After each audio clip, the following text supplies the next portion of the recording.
Fry pan तापत ठेवला आहे, त्यामध्ये आपण तेल ओतून घेऊ. आपलं तेल तापलं आहे, तेलामध्ये आपण भेंडी टाकून घेणार आहे. इथं भेंडी मी एका भेंडीचे 2 भाग केले. तेलात भेंडी टाकून घेऊ आणि फास्ट गॅसवर आपल्याला चांगली भाजून घ्यायची होती तेलात.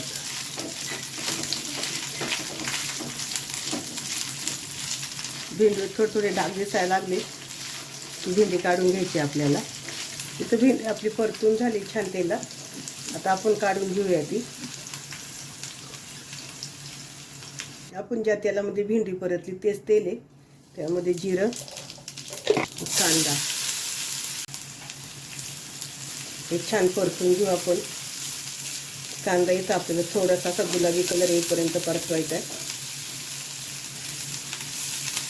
इथं आपला कांदा गुलाबी झालाय, त्यामध्ये आपण मसाले टाकूया.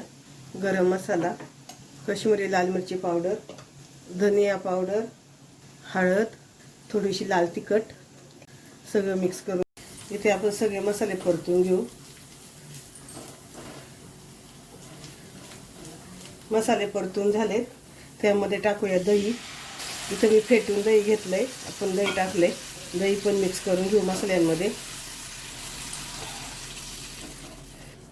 ते सगळे पण चांगलं मिक्स करून घ्यायचं. त्यामध्ये टाकूया भेंडी. भेंडी टाकल्यानंतर परतून घ्यायची छान.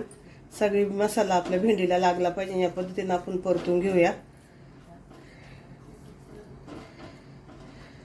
बारीक गॅस केलाय. भेंडीवर झाकण ठेवूया. पूर्ण नाही झाकण ठेवायचं, थोडंसं गॅप ठेवायचं झाकणाला.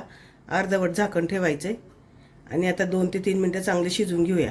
2 ते 3 मिनिट झाले, आपण झाकण काढूया. खूप सुंदर कलर आला आपल्या भेंडीला. त्यामध्ये चवीनुसार आता मीठ टाकूया, कोथिंबीर मिक्स करून घ्यायचं. परत सगळीकडून चांगले मिक्स करायची.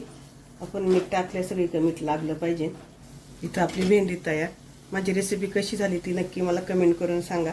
आणि तुम्ही कसे करता दही भेंडी हे पण कमेंट करा. गॅस बंद करते.